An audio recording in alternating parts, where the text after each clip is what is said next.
Հարգելիներս, հիմա ունենք հետևյալ իրավիճակը, այսօր կենտրոնական ընտրական հանձնաժողովը ամփոփում էր ընտրությունների արդյունքները հունիսի 7-ի ազգային ժողովի հերթական ընտրությունների։ Նախնական ամփոփման հետ կապված կային մի շարք խնդիրներ, այդ թվում թվային անհամապատասխանությունները,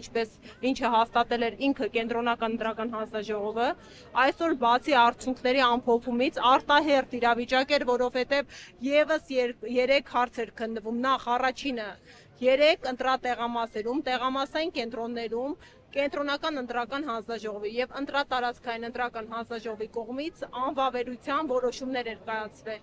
Առաջին հարցադրումը, որ բոլորիս մեր հանրությանը եւ մասնակից ուժերին հուզում էր, արդյոք վերաքվեարկությունների վերաբերյալ որոշում կայացվելու է, որովհետեւ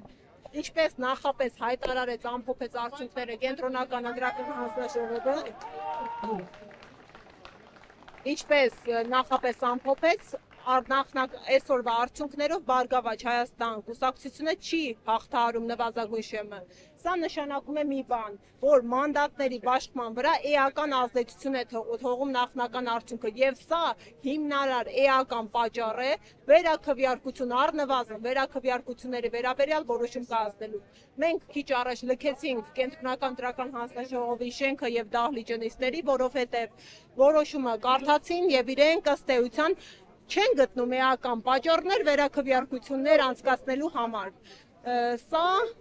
կարծում եմ այն խոշոր կարմիր գիծներ, որը օրինակ ինձ համար մի փոքր հույս կար, որ կհնչի հատի, որովհետև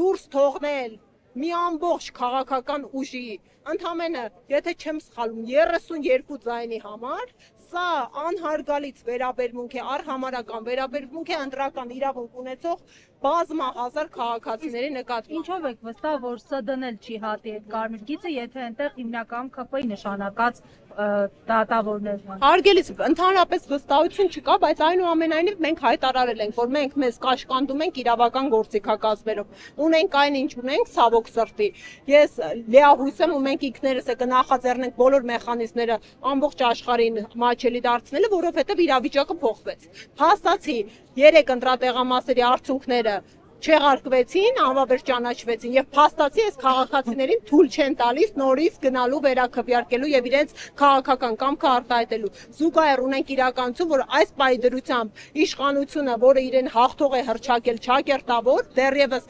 հարյուրավոր ընտրատեղամասի արդյունքների ամփոփման պայմաններում, երբ ամբողջական պատկերը չունենք, այս քաղաքական ուժը 100 հազարավոր քաղաքացիների կաշառակեր է անվանում։ Սա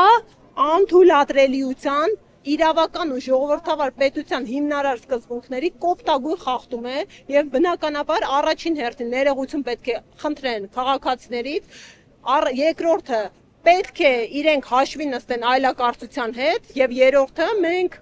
միջև վերջ պայքար ենք մղելու մեր քաղաքացիների կամքի արտահայտության եւ մեր քաղաքացիների քվեները տեղ հասցնելու ուղղությամբ։ Իսկ խախտումները արդեն բազմիցս ներկայացրել ենք, մեծածավալ են, էական են ու բազմաբովանդակ են։ Շնորհակալ եմ շատ։ ՍԴ-ի հետ կապված Մենք գործընթաց եւ նաեւ տեսեք, ՍԴ-ի այո, մենք հիմա մեր հաջորդ փուլը, ինչպես հայտարարեց պարոն Վարդևանյանը, քաղաքական ուժերը կոնսոլիդացված հայտարարություն են տարածում, որ սա անթույլատրելի եւ անընդունելի վարքագիծ է եւ իրավական գործընթաց, հաջորդ գործընթացը, որը անելու ունենք, դա սահմանադրական դատարան դիմում ներկայացնելը։ 5-րդ օրն է։ Այո, մենք հնարավորինս հրատապ կներկայացնենք արդեն սահմանադրական դատարան,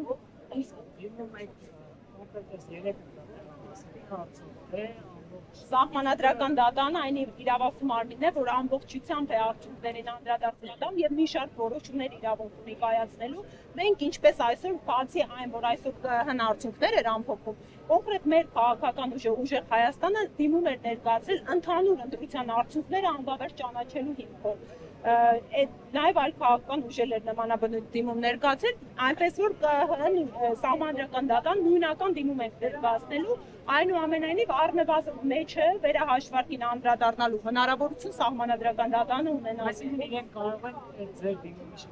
Այո, իրենք ունեն այդ իրավական գործիքակազմը, որ եթե անգամ չբավարարեն ընդհանուր առմամբ արդյունքները անվավեր ճանաչելու դիմումը, գոնե վերահաշվարկի վերաբերյալ որոշում կայացնեն։ Շնորհակալություն։